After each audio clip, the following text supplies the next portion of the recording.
Hello. Let me tell you what the world needs today. The world needs some rest. And guess what? We're not getting very much of it. In fact, the highways are flooded with people who are suffering from sleep deprivation. And accidents are being caused simply because people are so tired and so sleepy behind the wheel. Well, I believe that God has a solution for our problem of overactivity. We are very busy with many things today, from our families to school to work. We are in high gear most of the time, and we take very little time for our spiritual lives, very little time to think, to pray, to decide, and to determine what are the most important things for us to be involved in the way of activities. I know that people who work 5 days a week are still so busy on the weekend that there's no such thing as a day of rest.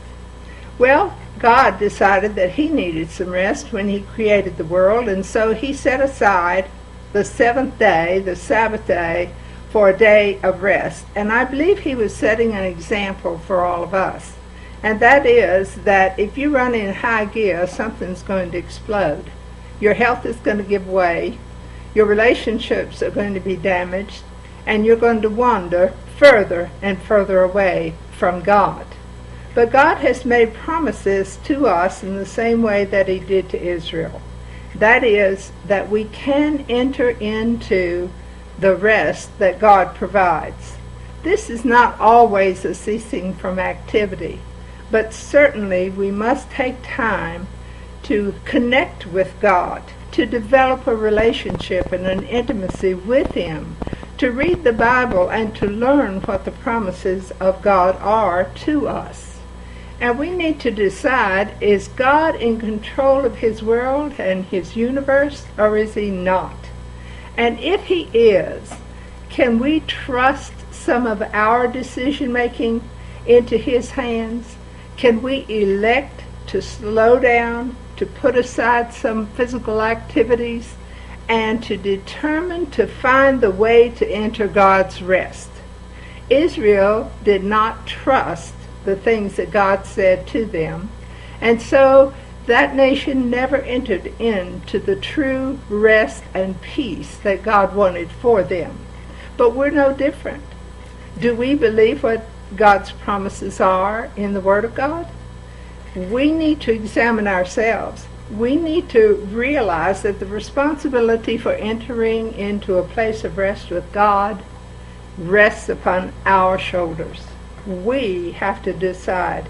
We have to make some changes in order to enter into that rest.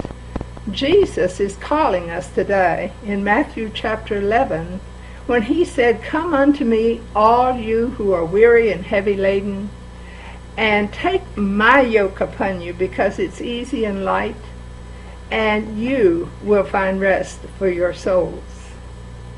There's an old Chinese proverb that says that we should take time to let our souls catch up with our bodies. I've thought about that many times and realized that we can be in high gear physically and be bone weary because we have not come to trust God and to believe that He can take care of our lives, that we can cooperate with Him to be involved only in those things He wants us to be involved in. You see, we don't have to do everything that needs to be done, but it's important for us to learn, what would the Lord have me do? In your particular circumstance, you can make those connections with Him today, because He gives you that invitation. Come to me and rest. This is my prayer for all of us today, that the world would find rest.